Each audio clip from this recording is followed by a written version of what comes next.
Welcome to the Independent Artist Podcast, sponsored by the National Association of Independent Artists. Also sponsored by Zapplication. I'm Will Armstrong, and I'm a mixed media artist. I'm Douglas Sigworth, glassblower. Join our conversations with professional working artists. Well, Douglas, we're back from another busy weekend out on the road, and I'm actually still on the road. I'm hanging out here in a hotel room in Austin, Texas. I see that. The rest of the... Do you see it now? Can you see it a little bit better? Look at that hat you got going, my friend. That's awesome. All hat, no cattle. Man, I needed a little sunshade this past... for one of the days, I needed a little sunshade anyway. Okay, at the last show you're saying? Yeah, I was down in Fiesta this past weekend. Okay. And, it's a 2-day show, Friday and Saturday. Ran into some of our good friends from the radio show and awesome. Or the podcast here, and talked to a couple of folks. But yeah, man, how are you doing? How was your weekend? You were up in Fort Worth. I was in Fort Worth. We just walked in the door a couple days ago, and we're leaving again tomorrow. But I tell you, that feeling of walking in the door after being gone for 14 days, it sure feels good, even if it's fleeting. You know, even just a few minutes. 14. Yeah, well, 13. 14. I thought you flew home. We did fly home. Then we were on the road I don't again. Even remember. I know it's been a long time on the road, and it's going to be another run here. We've got 2 shows back to back again. I don't recommend this for everyone, but we're making up for lost time, so don't hate us for loading it all up. Yeah, I don't think anybody's going to be hating on you. I think they understand. Yeah. I've made a couple, questionable business decisions along the way, and we'll get through it. You know, that's right. It all evens out in the end. Yeah, totally. Yeah, no, it's been good to be home for a few days, even though it's been nonstop running, just going. You know, I had some good conversations at the last show that people really enjoyed our conversation that we had, just the 2 of us, for the whole episode last time. So I kind of liked hearing that because it was a little bit of we've done it before, but not that many. So it's kind of good to hear that they don't get sick of hearing us talk the whole time.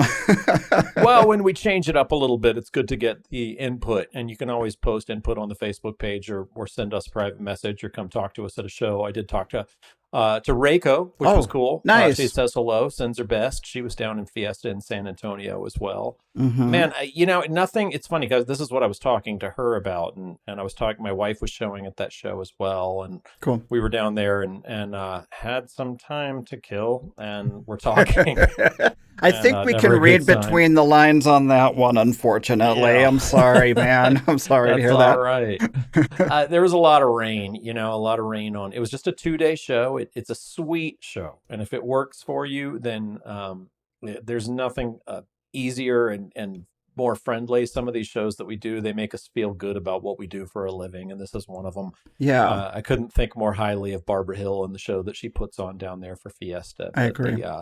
It did not work for me. I should have stayed, if I'm looking at it hindsight, I should have stayed home and just plowed through some work, but I was trying to make up for the Fort Worth sized hole in my schedule. I hear you, man. Yeah, right. So, sometimes those things that if you can get, I was thinking about this a lot while I was down there. It's like, if you don't get those tried and true things where you've got a following and it means a lot to you. It's like, I've been doing Fort Worth. I shouldn't even say this on the show, but I've been doing Fort Worth now for over 10 years. Wow. In a row. Yeah. How freaking lucky is that? That is really, yeah.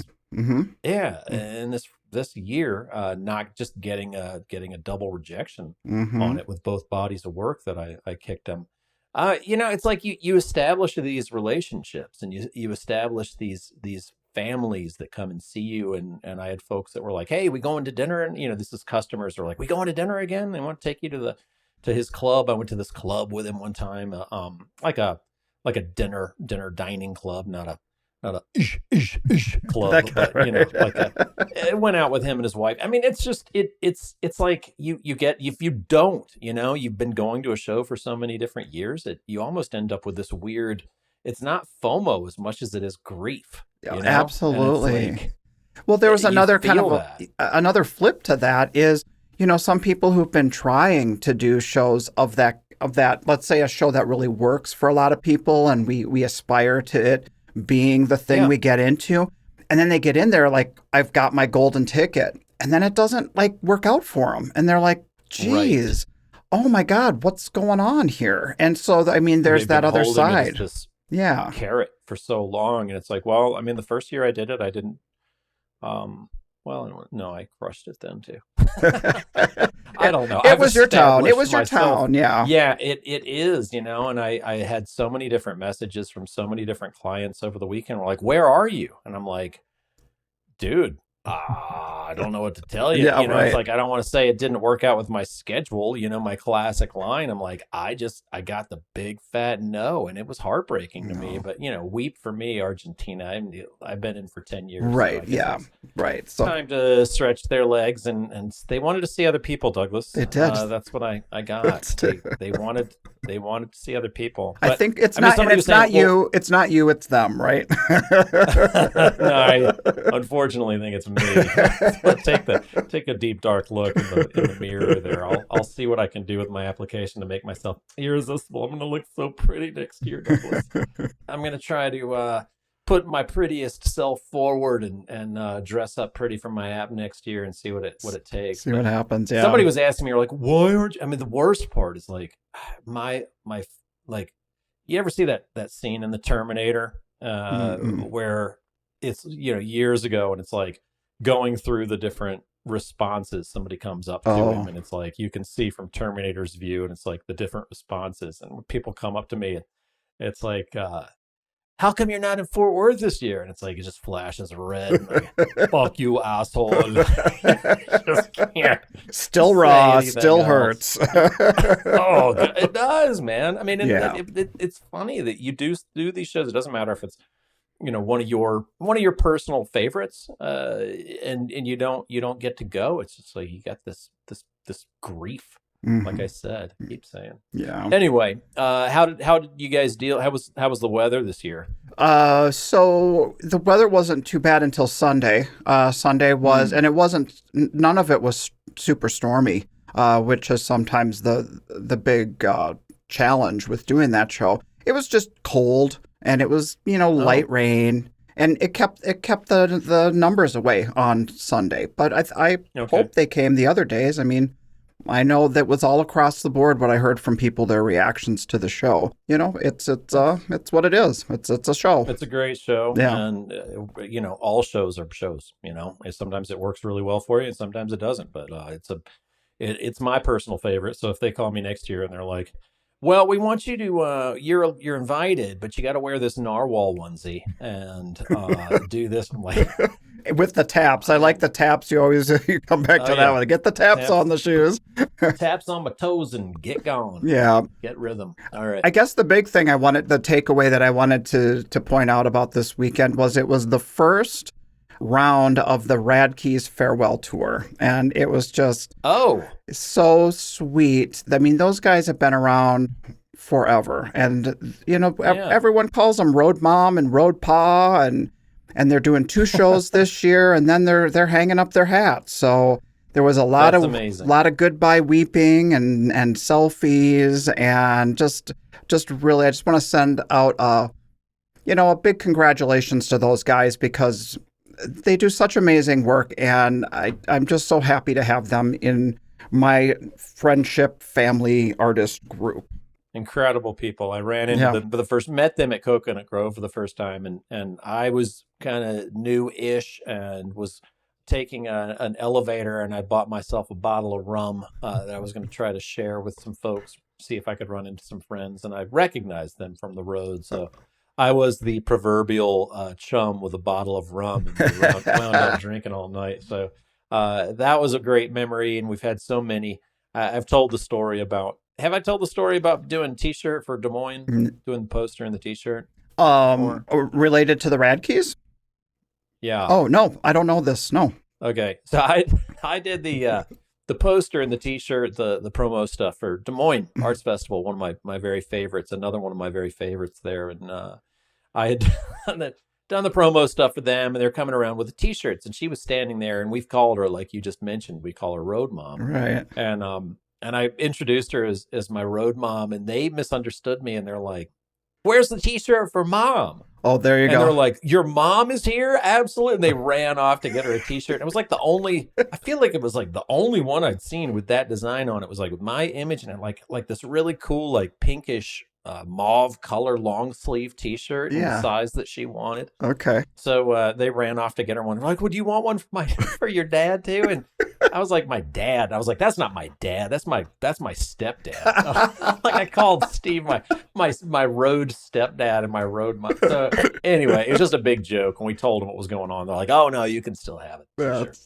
That's incredible. But I still call him my good for nothing stepdad. He's a wonderful dude. I love those guys. I do too. Cheers, and I guess I'll see you on the road. I don't know what else are they doing. So their last show of the year is coming up in June. It's Lakefront Festival of the Arts, and they're coming home. They're coming home to Wisconsin, where they both are from, and it's going to be their goodbye show. So if anyone out there is at Lakefront, be sure you stop by their booth, give them big hugs, and let them know how much they mean to you. Absolutely, man! What a career. Yeah. I had an interesting conversation on the road with Reiko and my wife. We were standing around talking about this particular topic because this past weekend, like has been discussed, I've been used to doing the Main Street Fort Worth Arts Festival. And that is a show where they give you all day Wednesday and even Tuesday night, I think, for some to set up. So you get Tuesday night and Wednesday to set up. You get Thursday, Friday, Saturday, Sunday, 4-day show. That to me is ideal. And I was like, man, I feel like we've got a rainy day coming up on Sunday. I was like, that can cut the show in half and it doesn't give us the opportunity to sell. And I've talked on the show before about this, but they were like, Reiko was saying her favorite show is a show where you set up on Friday morning. And it has a Friday night kickoff, like a plaza. Or South Lake coming up, which I have never done, Art Fair on the Square. I'm getting ready to do that this coming weekend. Yeah. They do that with the Friday morning setup. Then they give you all day to set up. Friday night kickoff, 5 o'clock. That's her favorite. And meanwhile, I'm like, yeah, no, I don't want to do it. I want to, like, I'm such a baby about this anymore. Like you want to spread it out, you're saying? You want enough time. Yeah. Yeah. I want to do fewer shows and I want these shows to be longer. It's just like a different, talking about business model again, but that is my particular favorite. Like I love having those three. I like minimum I want 3 days anymore. Like I don't know what it is, but they were like, yeah, you're nuts. Thinking like, why would you want all these days away from home and all the stuff on the road? And I'm like, man, if I set up, I want more than 2 days, Yeah. I mean, if you have the one shitty day because of weather, you want to have those other options for people to come and make you kind of bulletproof in the sense that there's enough of a window of time for them to still take in the show and buy. Yeah. So, I mean, it does make me crazy when there are like, you get the 4-day show and then you get to the end of Thursday or something. And I'm like, there's some people out there who are like, they've kind of already made expenses and they're going into the weekend. They're going to that Friday, Saturday, Sunday. They're like, holy, the rest is profit. And it feels amazing. I love that feeling where you're like, oh my God, I've got 2 or 3 days left and I've already made profit. Whereas a lot of folks, some of the, and it's not just, I'm certainly not just saying old timers, but like, there's a lot of folks out there who are like, no way, I don't want to stand around in the street for an extra day and get all tired. By the time the real show starts, I'm exhausted. I get that too. It's just not me. Where do you stand on that? What do you like? Well, I guess I want to make money. So if I can make it in 2 days, if it's a show that the extra day means standing around not making anything, then get rid of it. But if it's a decent show that has 4 days and you're making money all those days, I'm all for it. But the thing I wanted to say, what I've kind of gotten spoiled with this year was both Bayou City and the Woodlands gave us that extra day to set up. So I literally took 2 days to set up our show. And then I go into Fort Worth and I've got a smaller booth. And I'm on an offshoot street on 5th Street where the driving lane for people to unload is very narrow. And we had to be the last flight in. So I then had this kind of panicked feeling like, I don't know if we're going to get this set up in time. And part of it was just the logistics, not just my slow, gimpy ass over here. It was like when you've got, vehicles right outside of your inline booth and your stuff is unloaded onto the curb, but you can't get out of your booth to get your stuff to start putting your booth together.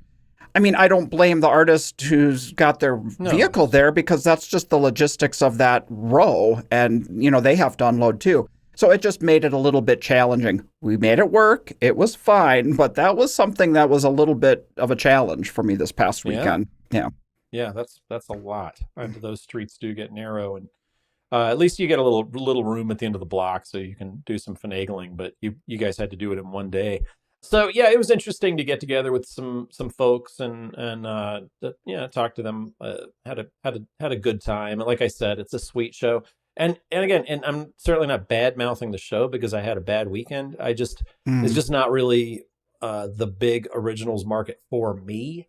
My wife did great. She met a new collector. Sweet. Had a nice weekend. So yeah, there was up and down all over the place. I got to see Greg Davis and always enjoy seeing his photography, and got to see Oscar, and yeah, it was good times. Cool. Well, we have a really great talk this week with Julia Gilmore. And I've been seeing her on the road at every show this year so far. We've just been kind of like on the same path. So I'm glad we had the opportunity to kind of sit down and get to know her. She is a firecracker, man. I just love her energy. Absolutely. If you give her a hug and she gives you a smack of a kiss on that cheek, you're going to have red lipstick on your cheek to take home to the wife. You'll be wiping that one off. Renee's are like, where have you been? Oh, that's by Julia's she's a sweetheart. Exactly. Or Ma, talk about road Ma. She'll plant a big old lipstick kiss on your cheek too. Yes, we all love the road mom's kiss. But let's just do this. Let's listen to what Julia had to say and hear her story. She's got a great voice and an incredible presence out there in the art show world. So I think you guys are really going to enjoy this one. All right, here's Julia Gilmore from a lot of places out there, but now she's in New Hampshire again. This episode of the Independent Artist Podcast is brought to you by Zap, the digital application service where artists and art festivals connect. Will, I started applying last week for next season's art shows, and I just really love that with Zapplication, we can categorize our shows by favorites, and then I can go in and sort those favorites by application deadline, so I never miss an application to one of my favorite shows. It's true. It has lots of different options, lots of different add-ons and tags that we can use. And there never seems to be enough time. I just got home from a show. I need to get back into the studio. There's pieces to be made, but applications are coming due. I'm so busy with all of the other hats that I wear to go onto other websites to apply to shows. To be honest, I don't even do it. I only go to Zap. Yeah. And basically, if I don't have to think about it, then I'm a happy man. Hey, we have a call to entry this week for the Peoria Art Guild Fine Art Fair in Peoria, Illinois. Nice. Another good Illinois show there for your schedules. You ever done that show, Douglas? I have. Nice size show. It's one of those that they keep the numbers at a reasonable amount. Oh, wow. Yeah, you can keep the slice of the pie just perfect for what we want to make. Very cool. The Peoria Art Guild is actually one of the oldest arts organizations in the country. It was founded in 1878. They're 145 years old. Their mission is to bring art to the community and the community to art. They do a good job with that. Yeah, they sure do. And I mean, it's an event that helps fund their art guild all year round. And the collectors there, they line up. They patronize that show and they are loyal to that show. It's the 61st annual Peoria Art Guild Fine Art Fair. That runs in the middle of September. That's 23 and 24. They take such good care of the artists. I mean, I think they feed you just about every meal throughout the course of the weekend. There's special banquets and they bring you snacks and their lunches. You don't have to worry about a lot of out-of-pocket expense with this show, because they're taking good care of you. Over 200 volunteers to take care of any artist's needs. So just about anything. Douglas, you can get a foot rub. You can get That's right. whatever you need. They got them for you. They do a good job at that. So if you want a chance to exhibit at the Peoria Art Guild Fine Art Fair, you're going to have to apply, and that application deadline is coming up here. It's on June 4th, so make sure you get that in. If you're looking for another Midwest show for your schedule in September, take a look at Peoria. They take good care of you. All right, Julia, so good to see you. We just saw each other down in Houston. It's a nice treat. Practically neighbors at the bayou, a double treat, that is. You were between me and the bathroom, so we saw each other every time I passed you by. That's right. That slow march to the porta potty, right? Well, I brought this up before we started recording this, but I'm looking out your back window, and I think I hate you right now. Oh, don't hate me.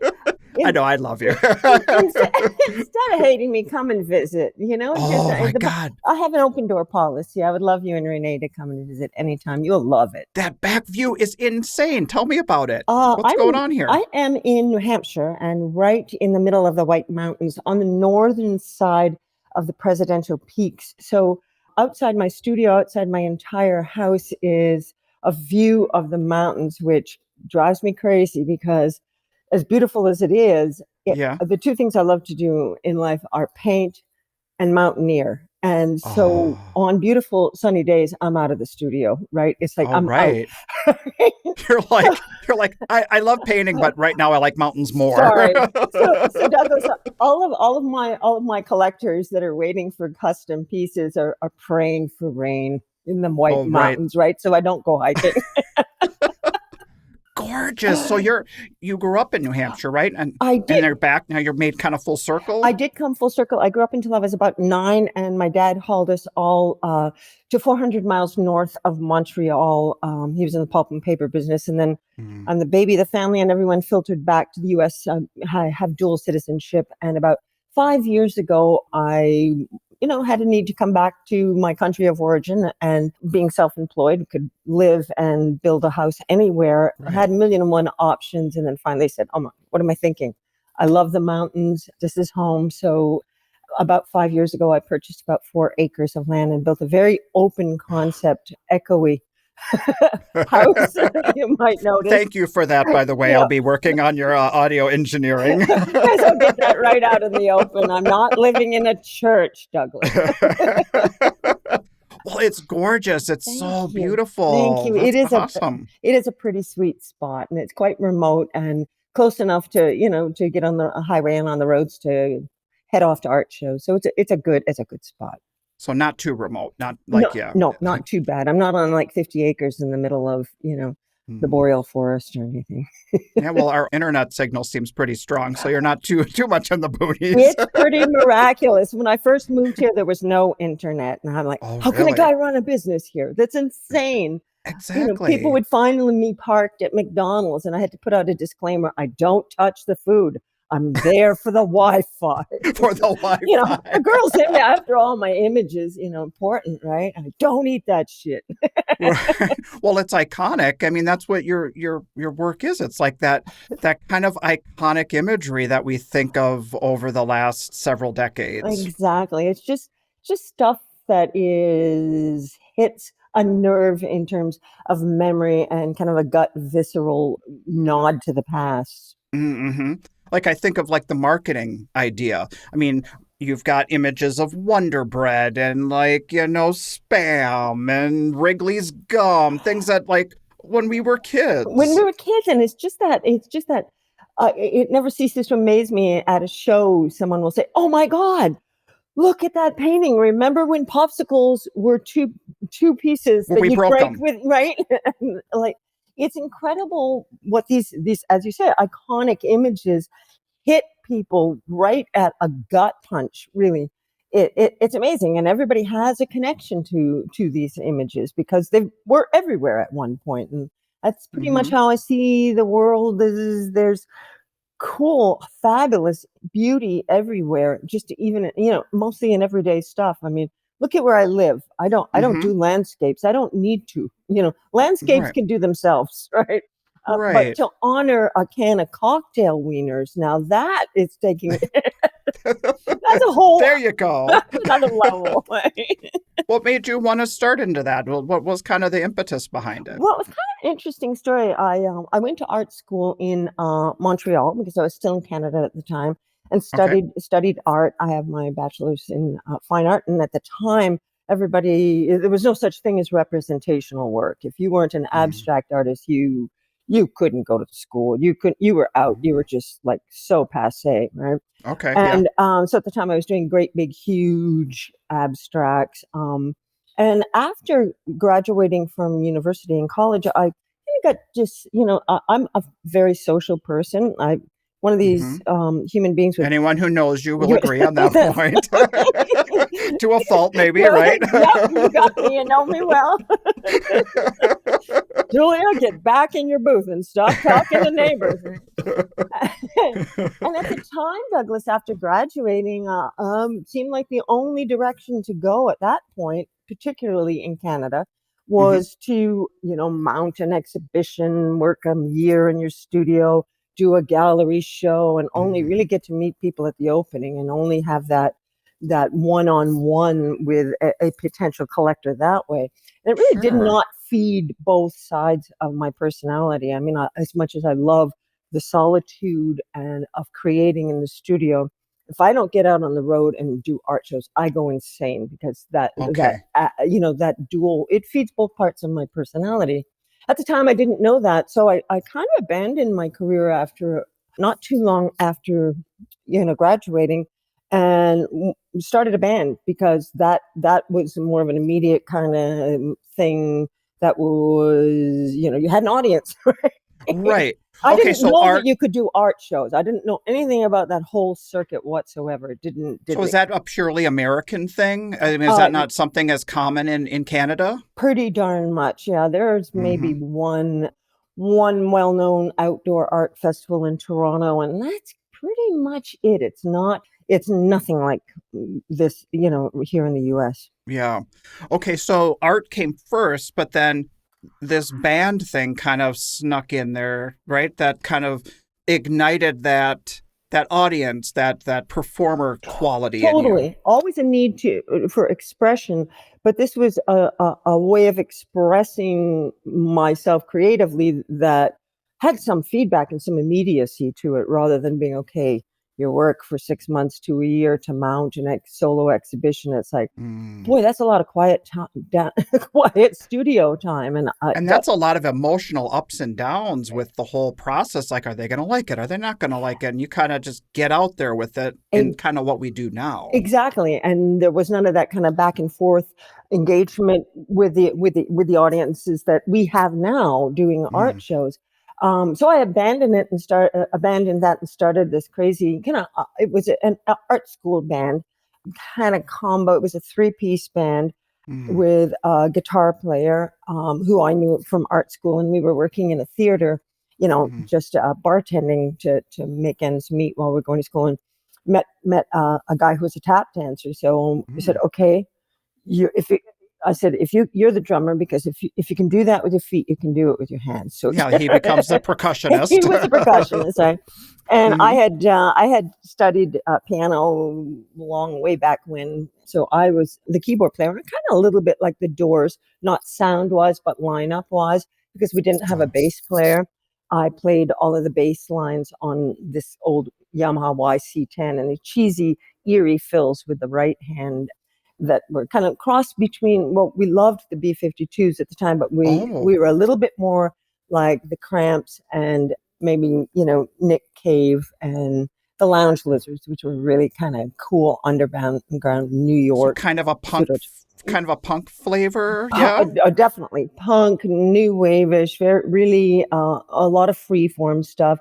Music kind of changed once I figured out how to play the bass line, cheesy fills, and sing. So that was a whole nother, it's kind of like patting your head and rubbing your stomach at the same time, right? That takes some practice. It does. Wow. So did you say you built this band together, or? I did, yeah. I was the songwriter, lyricist, wrote the songs, and I was kind of the head chief. I would book the gigs and stuff. And we were at the time we had no place to live. We were squatting in an old abandoned building in Chinatown in downtown Montreal. Really? And we subsequently turned the place, we guilted the city of Montreal, who owned it, into preserving heritage housing, because there were maybe 20 in a square block of these old 2-story flats from like the turn of the century that were working class homes near the port of Montreal, but beautiful, they hadn't really been kept up, but beautiful slate roofs and still a lot of the architectural integrity to it. And so we eventually got caught and then guilted the city of Montreal into turning them. We formed a cooperative and turned them into low-income housing, but kept the heritage element to it. Oh, yeah. So interesting. So I mean, it kind of like you had that one kind of intention, to create yourself, be expressive, but then there also kind of crept in there kind of a little bit of advocacy in a way. There was, and a lot of that was mainly born from need. Sure. That need. I mean, we were dirt poor. We didn't want to pursue a career that was going to stop us from being, underground musicians kind of thing. So it was pretty, there were different times. It was pretty cool. Well, I did Google you and your group. What was the name of the group? Well, it had 2 incarnations. It was basically the same. I don't remember now why we changed the name, but initially the name of the band was Condition. And we called our brand of music Urban Primitive Swing, which was pretty much, it was very primitive, and it it had a swing flair to it. And it certainly wasn't country music, right? So it reminded me, like right off the bat, I saw a performance of Mumbo Jumbo. Was that one of the songs, one of the tracks? And it had a real feel of like Susie and the Banshees when she was with the Creatures. It had total vibe of that. I can see that. Yeah, that's a great observation. It was really it was a completely interesting time, because it was we were doing a lot of innovative stuff. It was quite a critical success, totally not a financial success, right? Totally not, right? Is that why it didn't last forever? Or well, what was? It kind of went from that band, and was pretty much the same personnel. We might have had a new member come in, and then the band became the Pallbearers, and we put out a bunch of videos, and I've yet to post it on Vimeo and social media. My son recently, when we moved from Canada here, I found this like 3 million year old copy of the last video we put to a song that I wrote called "Beat My Daddy to the Grave," and it's basically about you're living your life so hard, you're going to be eat your daddy to the grave kind of thing, and it was, I said, oh, look at this video. It's like some format that hasn't existed in 100 years, right? So he was in film school and in Toronto at the time. And so as a Mother's Day present, he figured out, he was able to get a transfer onto, a reasonable... right, on a newer technology. 21st century. Right. Wow, that must have been a cool experience to see that. I was terrified because I hadn't seen, how when you've had a career, it's kind of like looking at older work like that you did when you were in art school or something. It's like, oh my God, that's, you don't even want to look at it. So it was a little scary, but I was pretty tickled to see that it kind of stood the test of time. Guess it kind of pays to express yourself ahead of your time, right? There you go. Fine. Right. It's okay. But then what brought you back to, being a painter and expressing yourself that way as a career? It's an interesting story. I was still doing the band thing and putting out some albums, and we had, done some pretty cool, interesting things. We were chosen as a cultural exchange to the city of Berlin for the 350th anniversary, and did a lot of really cool stuff. But it was when I had my son, who's now 24, and things were quieted down, I'm not, and we didn't tour extensively, but a fair bit. And, the life of a musician is a lot of late nights. And so with a newborn, I had put the band on hold. And I just, for years and years, Douglas, I felt like, there's something lacking in my life. There's something lacking. And, it was everybody else's fault, my parents, my then husband, my this, my that, whatever, I looked for, and then once I had my son, it was like, holy shit, it's because I'm not creating. I was writing the songs and creating in a venue of music, which is not making something tangible like art. And then the light bulb went on. It's like I created a human being, and then I realized that what I was missing was creating art and making art. Oh, And so the act of birthing a human was like, I need some tangible stuff that I can look at, that I make and pass on to the world. Exactly. That was a need you had. It was like this trigger that it was, just like, oh, I get it, right? The light bulb really went on. And so it's sort of been many years that I was working with the band, like 15 years or something since art school. And so when he was napping as a newborn, I said, okay, I'm going to get back to doing some art. And, the tools were pretty rusty, right? Oh, the form 15 of years is like, oh, God. Well, those tools, right? I was going to say, so getting back into it, did it feel a little bit like, self-discovery again and all of that? At first, it was like, I think the natural human tendency is, okay, I'll go right back to where I was. Where you were, these big, vast, because it's what I know. And I started working on this huge canvas about Route 66, but all abstract. And I thought, hold on a second, you're dooming yourself to failure. Somebody's going to be waking up from a nap any minute, and you'll never finish it. So I forced myself to pull everything right back down to basics. And so what I started doing was creating little pencil drawings of everyday objects, an apple, and utilizing colored paper and pencils and, negative space. That built in, that became little tiny paintings. And I realized when I underpainted the canvas with a color, it was like a jump ahead. I was already one step into the creative process. And then the next step was realizing that if I used a palette knife, I could get a lot of paint on there quickly before Adam woke up.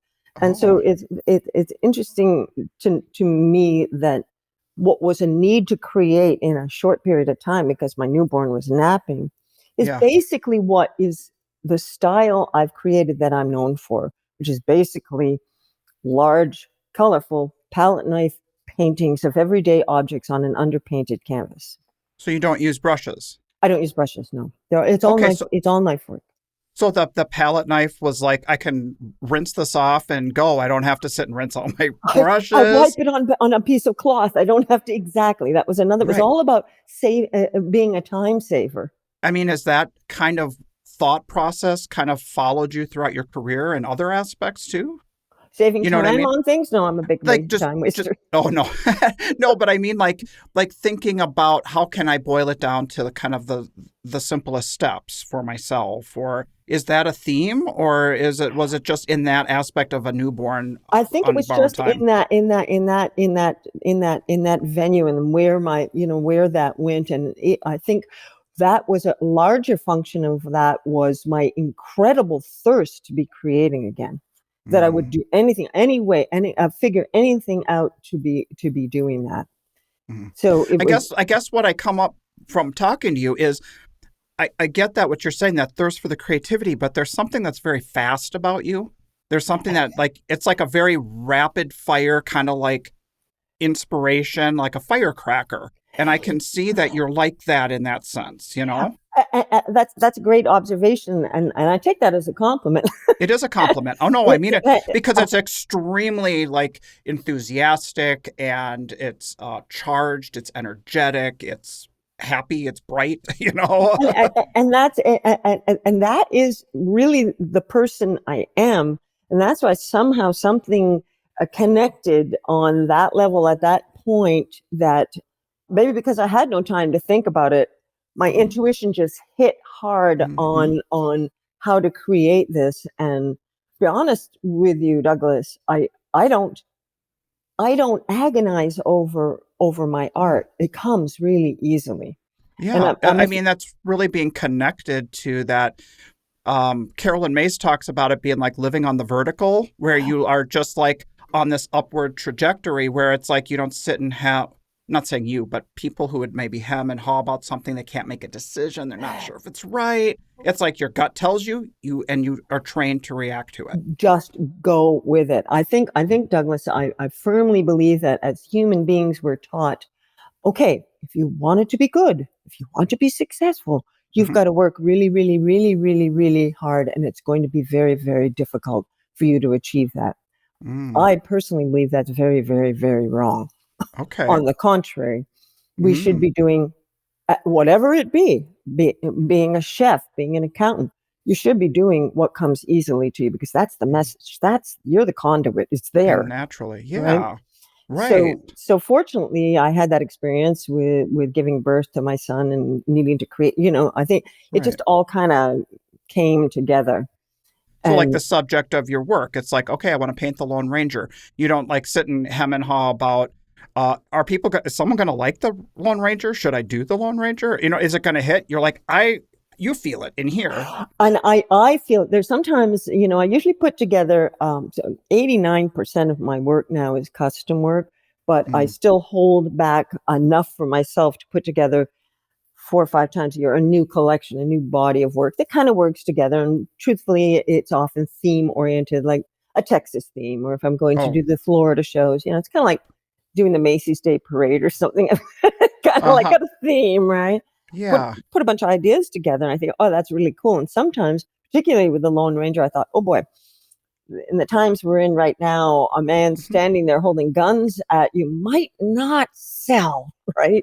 That might be kind of, and then I thought, well, the hell with it. I mean, it's a cool, iconic image, and it can be interpreted any way you want. No, you don't know what my statement on it is if you really, other than that it's a cool image from the past. That's only ever my statement.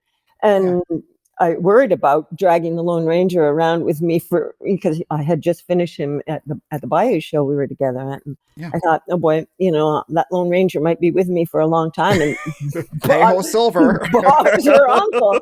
Out he went on Sunday to a fabulous home. So it's kind of, I think it is a lot of, I do think all the time about subject matter and cool stuff. And my deal is that I think artists often worry about running out of ideas and running out of subject matter. Yeah. And I keep it kind of very organic and very basic. I only paint stuff I like. I like a lot of stuff. I'll never run out of ideas that way. And the kind of cool thing is a lot of other people like the same stuff. So they buy it. It's really pretty basic and organic. Well, to back up to what you said earlier, did I hear you right? You said 85% of your work is custom? I said 89. I hate to correct the host. Oh my God! But that's even higher. I usually don't get math right, but yeah. Okay, so people walk in and they see your representation of images that you connect to, and they're like, "I connect to this energy. Can you make me a painting of this bottle of tequila or something?" Is that how it works? That's usually what they want. Okay, is it? Okay. Exactly. There's usually subject matter. Of course, it's it's got to be within my vision and my realm and my subject matter. If you want a painting of your grandmother, keep moving, right? Okay, yes. I'm not doing portraits. No, I'm not doing portraits. I'm not doing tigers in the jungle. So the connections always come from the shows, people who I've met there. And I do a lot of in-homes and a lot of consultations. Douglas, I'm the baby of the family. And I think that makes me a pleaser. So, trying to make everybody happy. I have 2 older sisters that never were. So I'm always quite the diplomat that way. So I think that's why a lot of artists will tell potential collectors to go fry an egg if they want a custom piece. Sure. I love I don't do that. They're like, I don't do that. And I don't do commissions. And you're like, let's talk. Right? Exactly. And maybe I'm just a lousy salesman on the spot. And maybe on the long term, but it's all about the connection, and and those connections lead to other connections. And if a show if I've zeroed at a show and people say, well, how was the show? I'll say, I'll tell you in 6 months, because it's a real long game model for you. Totally. And I'm a monster follow up. I'm it's all the long game. It's all about relationships. How does that work for you? So if you feel like you've got the spark, do you then, before they get the heck out of your booth, you're like, can I have your name and number? I'll follow up with you. I'll send you sketches or something. I mean, is that how it works? Nobody that gets out of my booth that likes my work without me obtaining their email and their cell phone. Oh, okay. So that I've got two ways to communicate with them, because as we know, not everyone's favorite way of communicating is Instagram message or telephone, or everybody's, kind of complicates the world, because you can email someone till you're blue in the face, shoot them a text, and they'll say, "Oh, great to hear from you." Right, and you're like, I thought I was bothering you. And I years ago came to the conclusion: if you have given me your email address or a form of communication with you, and expressed a great deal of interest in my artwork, I will keep at you until you either tell me to F off or you buy a painting. Don't lie to me. Tell me if that's not, if you don't want me to follow up. And 95% of the time, people are, thanks for following up on this. Thank you for reminding me. People's lives get busy. It's not their responsibility to remember me. It's my responsibility to remember them. A lot of us artists will feel like, I'm bothering them. I'm doing the hard sell. They are not responding. And it really just comes down to like finding them at the right moment in between whatever busy lives they've got going on. They really do want what you have, but they can let that stuff just kind of slip out from under them if we're not, persistent enough. That's exactly right. It's my business to be looking after my business. It's not the other way around. Okay, so you kind of developed yourself as an artist, and you fall into the shows. You talked about the challenges of painting while you've got an infant, but then how do you form a career of selling at the shows, raising a child kind of in tow like that? Well, it was quite a challenge. As of the age of 6, I raised my son completely on my own. So he's pretty much, and at the time I was living in Canada, so that's an added layer of something to put on the list of extra things you have to do apart from, packing your tent, booking your hotel. You still got to get across the damn border, right? Which is my God, which is a whole nother parameter. You're saying like with the lists of sheets of inventory and all that kind of stuff you have to have ready to present at the border? Right. You go on the truck side. You have to go through a broker. Even though for many years, because I'm an American citizen, I was playing that card until that card didn't work anymore. And then I had to do it, the opposite way, which is the way you're supposed to do, because it is essentially taking Canadian-made goods across the border for sale in a foreign country, right? Because they're not made in the U.S. But before you were kind of held to that, it was like, I'm a dual citizen and I'm just taking my stuff with me across the border. Yeah. And some of them I create in my U.S. studio, and kind of like, it was always a major run around and a major, you never knew if you were going to get across the border. I could because I'm an American citizen, but they could essentially refuse my goods, my paintings, right? Oh, so, gosh. Getting back to being on the road and doing, we all know what it's like to be on the road, and all of, the challenges and things that we have to face and think about for years, for all of my son's life until he is on his own. I was supporting him selling paintings at art shows in the U.S. So crossing the border, I would put him on. I had a very good friend. He didn't do the back and forth thing with his dad.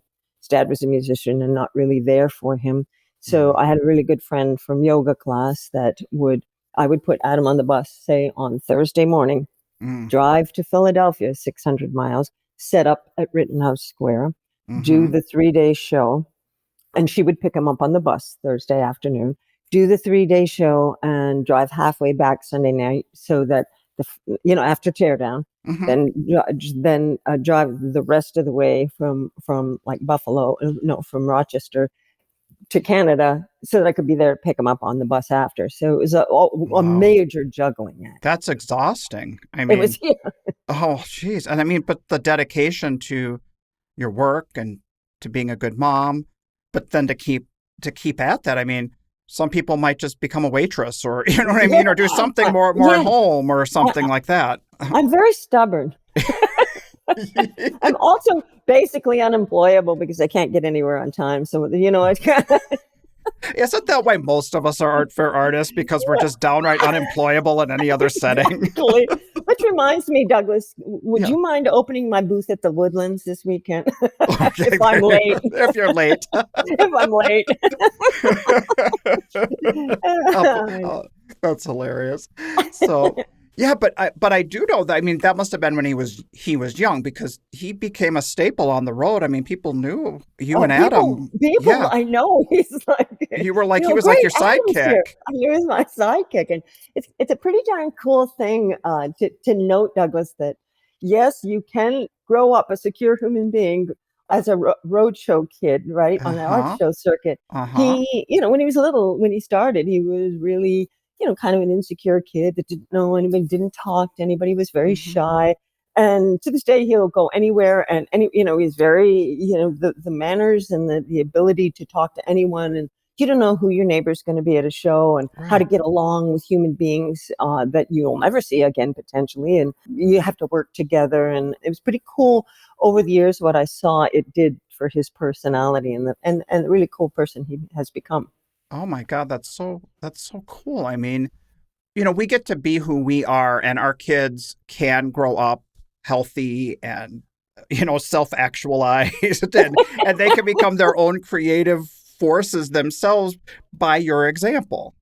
It's so true. And he became quite a little entrepreneur, watching his mom, selling her paintings. And he had a little tractor business. And when he was in high school, and made all kinds of money doing that. It's pretty neat to think, it's that not every path has to be the same. Not every formula has to be repeated again and again and again. All things can be taken into account, and all things can work. All things, if you with enough good example and patience and trust. And he knew, dinner often was on the table at 9:30, 10 o'clock at night, because I didn't close the studio until then. But he knew it was out of love of what I do and love of my family, meaning he and I. So it's a pretty cool thing. My sister and I also grew up not in a traveling situation with my mom, but we grew up with a single mother who didn't have a husband who was helping her out. And I did kind of feel like that kids who grow up with a single mom like that, with that kind of dedication, that the relationship gets kind of elevated. There's a tightness. There's kind of a bond, almost like you're two peas in a pod, or you're like the child almost grows up a little bit faster. I mean, was that your experience, that you guys? Very, very much so. It kind of became quite interesting. I think Adam was very much born just a very relaxed, comfortable human being. He's an old soul. And as you've quite rightly noted about me, everything is fast with me. I make decisions quickly. I move, I'm like I'm not an old soul. I'm like dumb and brand new soul kind of thing. So we kind of, to quote Marilyn Monroe, or whoever said that. So we were kind of, he was always, oddly enough, the level-headed one that very, patiently listened to some of my crazy ideas on what to do with an art piece. Or he also became a fabulous foil to questions on, okay, what color should the background on this be? So because someone like a stabilizing force, right? Totally. Yeah. Well, I sometimes feel like in a situation like that there's a lot of things that our children bring in naturally through their own personalities and their own DNA, that sort of thing, right? But so then true. I also feel like in that sense, if he was calm, he knew that everything was going to be okay. He didn't have to fix the situation. So he could trust that things were all just going to be all right and things work out, even if it looked a little messy on the surface. You know what I mean? A little frantic and a little disorganized. But he always knew that I could always land on my feet with things, that it would always work out. He is cockamamie as nuts as some of the schemes would be, and driving until 2:00 in the morning to avoid construction on the highway. He was probably the most secure kid I've ever met. Wow. Well, what's he doing now? You say he's 24? He's 24. He graduated from film school in Toronto, top-notch school with honors, and has won film. You think you know where this is going.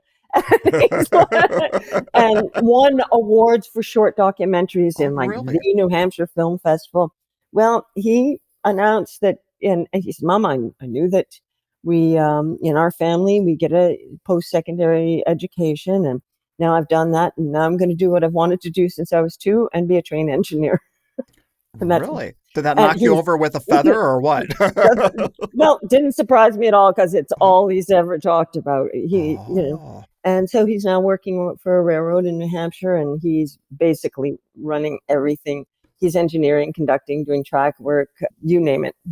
He's repairing locomotives. He just, it's funny. I think we all have someone in our families that has either a family member, usually a family member who's just insane, like insane beyond insane about trains, right? Oh. And usually it's your unmarried 68-year-old uncle living in his mother's basement. No, that's my cool dude's son. Okay. Did he have the train set that went all around? Oh God, don't even ask. Oh my gosh. But he's living his dream, and back to parenting. As much as I would love to see him pursue a career in filmmaking, because he's very gifted, he's doing what he speaks to him and what comes to him easily, what he loves. Well, I think for Renee and I, we raised our 2 kids, and they're in the same age range as your son. If anything, what we teach them in this career that we do is that they can shift, and they can do something. He can finish film school and then say, I'm done with that, and it's okay. They can they can chase the next thing that brings them joy. Exactly, and it's a world now where it's not like you're going to be a doctor, lawyer, soldier, sailor for have one career path for the rest of your life, right? Mm-hmm. Life, if you play your cards right and eat your vegetables, can be long and happy and healthy, right? Yeah, so and have chapters and all that kind of thing. Exactly, you can do more than one thing. I consider myself very fortunate to have had that whole career with music, and now have all of right brain stuff. I'm probably never going to entertain the left brain. Boring, right? Yeah. Well, Douglas, I'm so right-brained, I tip when I walk. Well, at least like you're not. What? Taxes? What? Oh God! Right. That's why we hire people. Exactly. Outsource. Well, you've said about your work and about yourself as a person that you are like optimistic to a fault, but that you really, are just totally. So tell me, what does that mean? I mean, describe that quality in yourself. I honestly think it's got a lot to do. I think I was just born happy. I'm going to slam back to that baby of the family concept again. Sure. I was the baby of 2 daughters. We were the Gilmore girls, three Gilmore girls. And wasn't there a TV show about that? We're ahead of our time. Okay, there you go. All stuff you can't bank on, though, right? Yes. It was, my parents didn't get along. One sister didn't get along with them. Like everybody, the whole family was always against each other in one fashion or another. There was a bit of chaos. Oh yeah, and it was a 3-ring circus, really, and I was the peacemaker, right? And oddly enough, I think that's what made me a happy person, because I can see I can see all sides. Yeah. And they drove me so insane with their unhappiness that I said, I think at an early age, it taught me I'm not going down that path. That path sucks. Well, happiness is a choice, right? It's so easy to be happy. Yeah. I mean, you not to be Pollyanna about it, but just like somebody can list the things that are going wrong in their lives and be just a total curmudgeon, you can flip it and do the same thing. And it becomes a complete self-fulfilling prophecy if it's like, well, that show didn't work out. Well, I zeroed at it. Well, I won't go back to it. Or I wont, God. And now I'm starting to feel like I suck. And, you know what I mean? It's really. Well, and a lot of that, when, we all have challenges. We all, have flat tires and shows that don't work. And it's just like, my theory is just keep moving. Just keep on going. It's not the end of the road. Don't take too much time to wallow in it, and don't manifest it so it turns into anything bigger. Like, just keep moving and put a smile on your face. I know it sounds ridiculous, but it's not. There's there's so much in the world. It's such a big, beautiful place. It's, yeah.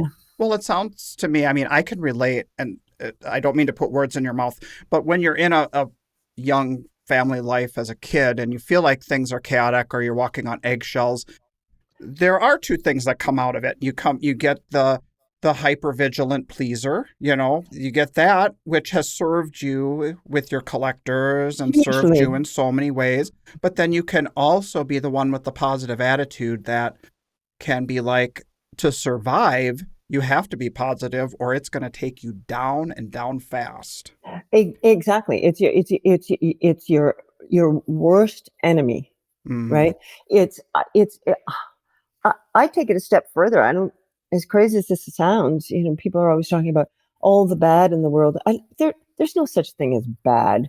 There are varying degrees of good, Douglas. It's not all. There's no bad. There's no evil. Don't give me. Yeah, sorry.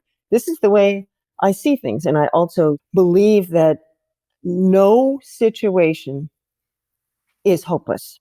There's always a solution to every, you might have to bend a rule.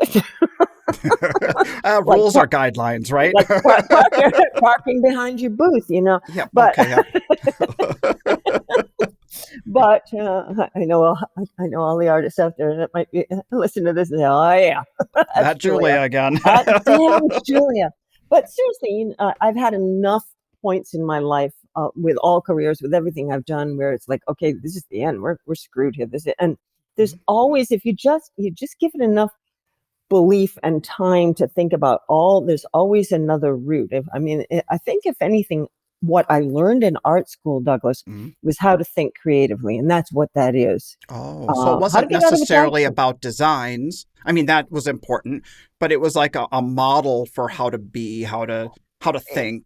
How to think completely, how to honor what you were born with, because I pretty much believe artists are born that way. And so it was learning to honor that in your personality, but then learning to adopt that way of thinking creatively to all aspects of your life, not just doing art. Yeah, I've learned this about you at Bayou City last week. You even enjoy the setting up the art fair, the sweating, the tearing it down. You're like happy. And some people are like, I got to get this done as fast as possible and get the hell out of here, right? I'm a weirdo. But no, I mean, years ago when Renee and I started this, I can be more of the one that can get growly, with the setup. And she said, listen, setting up an art show is as much of our life as making the work, as traveling and going to that restaurant, these experiences. I love that. Yeah. I love that. And you embody that. When I first started, I'm with Renee. When I first started doing shows, I could see everybody was like, oh, set up, tear down. Oh, whoa. Rush to get out of here. It's raining. Oh, whoa. And I thought, okay, if I'm going to be doing this and this is going to be my life, I'm going to, if I have to brainwash myself into loving it, I will. And I do, I think a lot of what I do is a little bit of self-brainwashing. At the time, it was like, okay, this is a workout. I'm going to get muscles from setting up. This is great. This is tear down. Tear down, there's an ice cold beer at the end of it. Wait for that, kind of like that. Right. It's like parenting yourself, right? It's like a parent. It's like, what do they say with kids? Instead of like a punishment, a positive redirection. So you have to positively redirect yourself. Exactly. Well, a little bit of Pavlov's dogs, There's a drink in my future. Oh, yeah. Well, ice cold beer is my entire motivation for everything in life. I may as well be honest. That's awesome. It keeps it happy, keeps it light and lively, right? Exactly. Modest. So we're basically on the same tour. I looked ahead to see what you're up to. So we were down in Houston, and I think the next 3 Texas shows we're going to be like we're like a big caravan of carnies driving in the same. It's like the circus train, right? The circus train. Yes, exactly. Oh, that's delightful news. I knew we were at the Woodlands together this weekend, and then Fort Worth and South Lake. Yep, we'll be there too. So, yeah. So, do you do the Florida market, or is Texas where you kind of kick off your year? I actually came to the show at Bayou after 5 shows in a row in Florida, pretty much. Wow. Years ago, I stopped doing, you would think my work would kick ass in Florida, Okay. big, bold, colorful. And I found it didn't do it. It wasn't. So I stopped doing the Florida circuit years and years ago, and then went back in 2021 because they were basically the only game in town, Mm, because a lot of, Texas didn't reopen after COVID a lot, right. and so So was they got the pleasantly. they got the early bubble, basically. Florida did. Yeah. Precisely, right. Mm-hmm. So it was quite encouraging, and then last year even more so, and this year was super great. So Mm. now I'm in the happy but unhappy situation of doing, the Florida circuit and the Texas circuit, which is No break something, in between. with no break in between. Mm. Just 2 weeks off now to, between Bayou and the Woodlands, but it is kind of a grueling schedule because it's 5 and 5, and then I'm back and have just about a week before I head to do shows on the East Coast. Wow. But I'm getting a little smarter in my old age. Last year, I decided, okay, I'm taking the summer off Mm. so that I can enjoy where I live and Yeah. hike, right? Yeah. Basically. Uh-huh. And if I don't take some time off, my collectors will kill me because some of them have been patiently waiting for their paintings. So So you're I able to kind fulfill. of push them out a bit if the schedule gets too tight. I have the best collectors on the planet Earth, and Oh, patient, very patient. well, they like what you're making.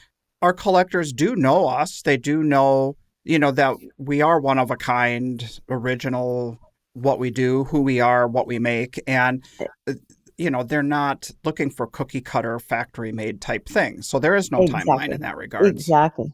I also, I kind of employ a little something that I used to do as a bartender, Uh-huh. and I would run the bar and the restaurant myself. Sure. So I'd get slammed at the bar or the tables, and someone would come in, and a lot of my collectors are booking multiple pieces, right? Okay. So most of them. So with bar, I'd make sure everybody got a drink. Oh, yep. So with my collectors, if they've booked 3 paintings, I make sure they get one of them.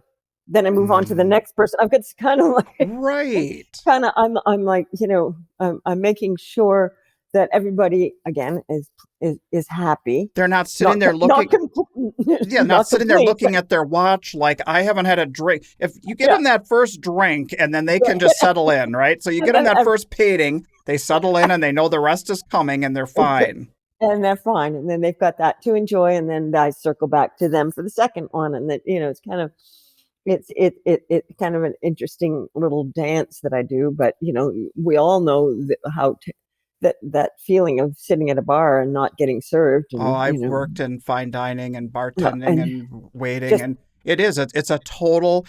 Coming back to that being able to read people. I feel like I'm like oh, that too. You can feel when they're getting that little like it's like rising up in their chest, like they're about to say, "Excuse me," but you get to totally, them right before they get to that totally, point.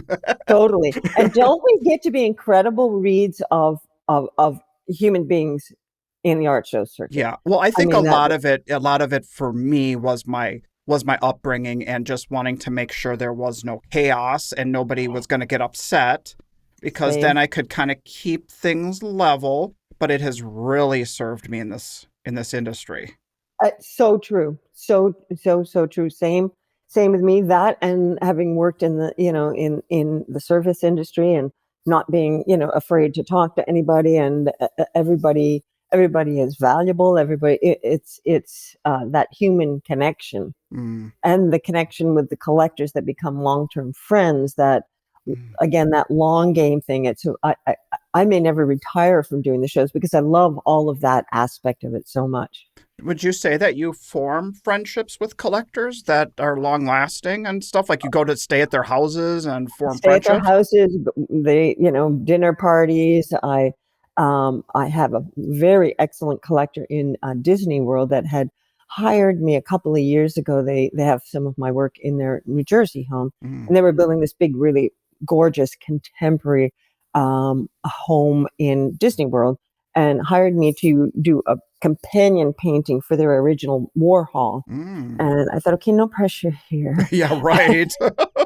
Okay, Andy. And so consequently did. They're delighted. And now they're booking another piece and had me for dinner when I was at a show nearby in Florida this last time, and invited another couple who admire the work and now have booked 6 large pieces. And then the Andy Warhol people have booked a 7 by 8 foot painting. It just kind of, it snowballs. And so much of that is the connection between people and just being you and not having any disconnect. I think that if you could say anything about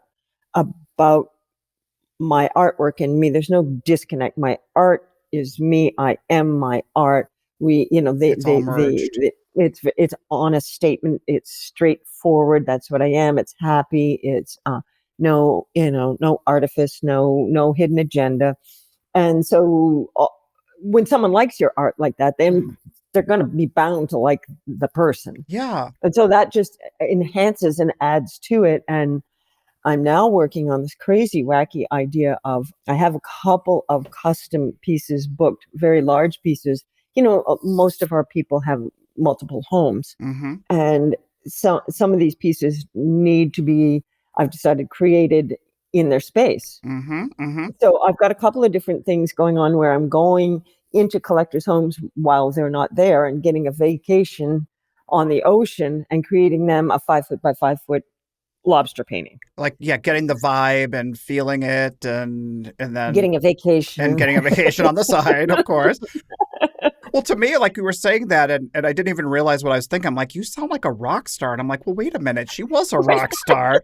And this is like being a rock star on, like, in the art fair industry, kind of. It's kind of a very different level of, it's a little bit like, what was that recent Netflix show? Yeah, Anna. Inventing Anna. Yeah. My sister has mentioned to me, you're kind of like that. You're going into these people, but I'm honest. I'm not taking advantage of anyone, but here you are, I have people building a house in the Jersey Shore in Margate, New Jersey. They're putting, and they're going to have 6 bedrooms, and they've made it very clear to me that one of those bedrooms is mine. You may think, oh, the world owns her, right? What's going on, Julia? Right. So that I can, because they want me to come and do a collection of art once the place is built. And so that will be my room. It's kind of this interesting morphing of collector's relationship and going places and staying in lovely places. It's kind of like this. Look at the beautiful homes our art live in. Yes, Douglas, right? Like, I'm always flabbergasted by that. Yeah. Well, now hold on a second. Why can't we enjoy those places? Sure. Well, I mean, we're an extension of that, right? The work is an extension of us. So it's a couple of cool little new projects, and it's also a thought pattern of maybe eventually taking a couple of shows off and just, and doing this kind of artist in residency. You've booked a commission with me, and you want me to go to your Park City house and create it on site. Well, but like what you're describing to me, here's my take on it. When you said like the inventing Anna idea, it's almost like, it's not that you're putting on a fake persona, because it's 100% genuine who you are, and your work is an extension of who you, and all that. But so many people can be like, who am I to think I'm on the same level as my collector? And we can like talk ourselves out of like wanting to push them or guide them into a sale or to suggest something that they might like for their wall.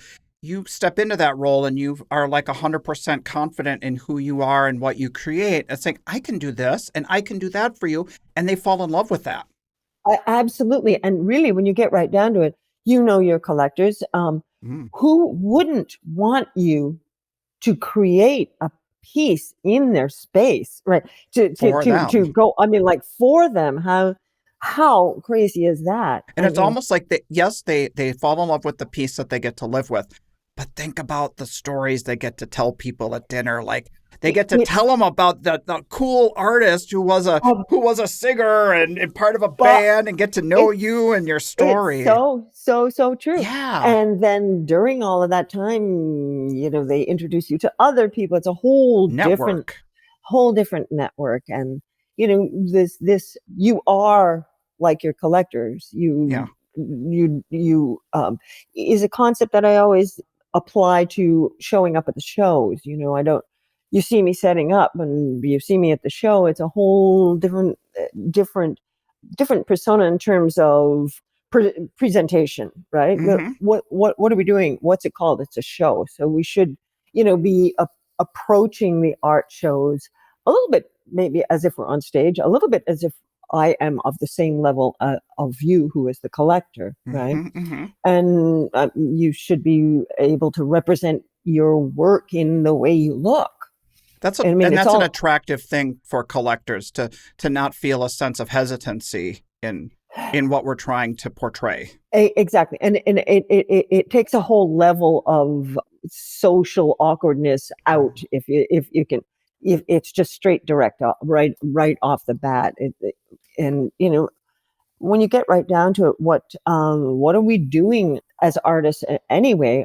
It's all about communication. Mm-hmm. So if you can facilitate that form of communication and then hence that form of connection, you're way ahead of the game. Totally. You're not only should you be trying to do that with your actual art, but the same thing is true when you're selling it. True. Absolutely.